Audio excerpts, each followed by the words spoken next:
आज की खबरें प्रेजेंटेड बाय एशियन स्कूल। आज का एशियन सितारा प्रिया ज्येष्ठा MBBS।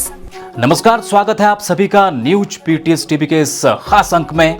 मैं हूं आपके साथ प्रदीप सेक्रियाल। साइबर जालसाज लोगों को ठगने के लिए तरह तरह के हथकंडे अपनाते रहते हैं। इसी कड़ी में साइबर ठग गैंग अब क्राइम रोकने वाली पुलिस का ही सहारा लेकर वारदातों को अंजाम दे रहा है। हेलो, मैं थाने से बोल रहा हूं। आपके बेटे को रेप केस में गिरफ्तार कर लिया गया है। बेटे को बचाना चाहते हो तो तुरंत पैसे भेजो, नहीं दिए तो जिंदगी खराब हो जाएगी। अगर इस तरह का कॉल आपको भी आए तो सावधान हो जाइए, क्योंकि आजकल साइबर जालसाज इस तरह के कॉल कर कई लोगों को डर दिखाकर उनसे लाखों रुपए की ठगी कर रहे हैं। ऐसा ही एक मामला जनपद पिथौरागढ़ में भी सामने आया है। यहां एक शिक्षिका को साइबर ठग का कॉल आया और कहा कि मैं थाने से बोल रहा हूं। उनसे उनके बेटे का नाम लेकर पूछा कि यह आपका कौन लगता है, तो महिला ने जवाब दिया, यह मेरा बेटा है। साइबर ठग ने पूछा, अभी आपका बेटा कहां है, तो महिला ने जवाब दिया कि वह अभी देहरादून में है। साइबर ठग ने कहा, आपको पता है आपके बेटे ने क्या किया है? यह सुनकर महिला घबरा गई। साइबर ठग ने कहा, आपका बेटा रेप केस में गिरफ्तार है। अगर इसे जेल जाने से बचाना चाहते हो तो अभी पैसे भेजो और फोन मत काटना। महिला ने कहा, मेरा बेटा तो एग्जाम देने गया है। तो साइबर ठग ने कहा, लो अपने बेटे से बात कर लो। पीछे से किसी की रोने की आवाज आ रही थी और वह रोते हुए कह रहा था, मम्मी मुझे बचा लो। महिला समझ गई कि यह मेरे बेटे की आवाज नहीं है। महिला ने फोन काट दिया और तुरंत अपने बेटे को फोन मिलाया। तब उसे एहसास हुआ कि यह कॉल साइबर ठग का था। यह महिला जागरूक थी तो वह साइबर ठगी का शिकार होने से बच गई। लेकिन इस तरह के कई मामले हैं जिसमें लोगों ने घबराकर या डर से लाखों रुपए गंवा दिए हैं। अगर आपके पास भी इस तरह के कोई कॉल आए तो जागरूक रहें और सावधान रहें।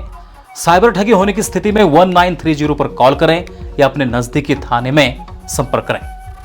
आइए अब देखते हैं जनपद पिथौरागढ़ उत्तराखंड की आज की सुर्खियां।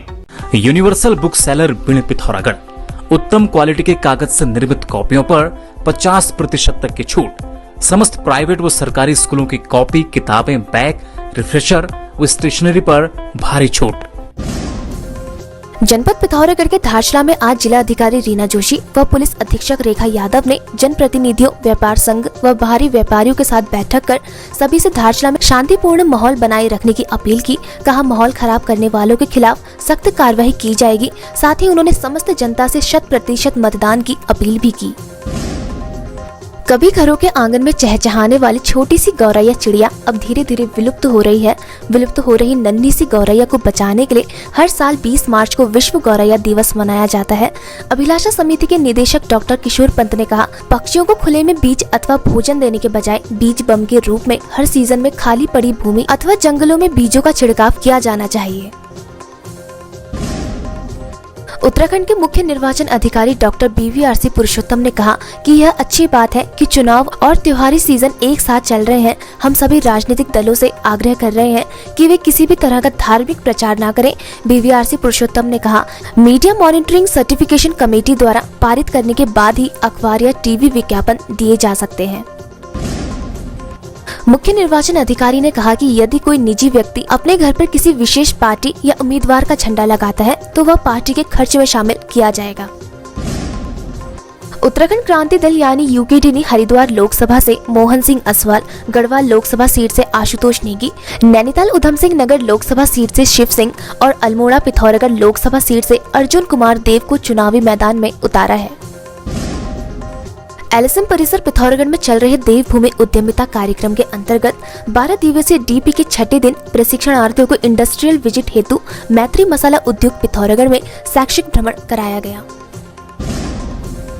राजकीय नर्सिंग कॉलेज पिथौरागढ़ के विद्यार्थियों को रेड क्रॉस समिति द्वारा फर्स्ट एड मैनेजमेंट की ट्रेनिंग दी गई। उत्तराखंड BJP ने लोकसभा चुनाव में प्रचार को धार देने के लिए प्लानिंग शुरू कर दी है। उत्तराखंड BJP PM मोदी की 3 रैलियां उत्तराखंड में करवाएगा, जिसमें 2 रैली गढ़वाल तो 1 रैली कुमाऊं मंडल में होगी। इसके साथ ही केंद्रीय मंत्रियों को भी उत्तराखंड चुनाव प्रचार में उतारा जाएगा। लोकसभा चुनाव की गहमा गहमी के बीच उत्तराखंड में एक बार फिर नोटिस पर सियासत गर्मा गई है। पौड़ी लोकसभा सीट पर कांग्रेस उम्मीदवार गणेश गोदियाल को इनकम टैक्स विभाग ने एक साथ 3 नोटिस भेजे हैं, जिसे लेकर सवाल उठने लगे हैं। 19 मार्च के दिन समन्स प्राप्त हुए हैं। मुझे, मेरी पत्नी को और फर्म को 3 समन्स प्राप्त हुए हैं, जिसमें मुझे 22 तारीख को हाजिर रहने के लिए कहा गया है। यह चुनाव में आसन हार को देखते हुए भारतीय जनता पार्टी की बौखलाहट को दर्शाता है और मैं मानता हूं केंद्र की सरकार मुझे जीतने नहीं देने के लिए पूरा प्रयास करेगी और गढ़वाल की जनता मुझे हारने नहीं देगी, मेरा ऐसा विश्वास है। अग्निवीर भर्ती 2024-25 के लिए www.joinindianarmy.nic.in वेबसाइट पर जाकर रजिस्ट्रेशन करें। एप्लीकेशन विंडो 22 मार्च 2024 तक खुली रहेगी। अधिक जानकारी के लिए दिए गए नंबर पर संपर्क करें। खबरों में बने रहने के लिए न्यूज़ पीटीएस टीवी को सब्सक्राइब करें और बेल आइकन दबाएं और साथ ही फेसबुक पर न्यूज़ पीटीएस टीवी पेज को लाइक या फॉलो करें।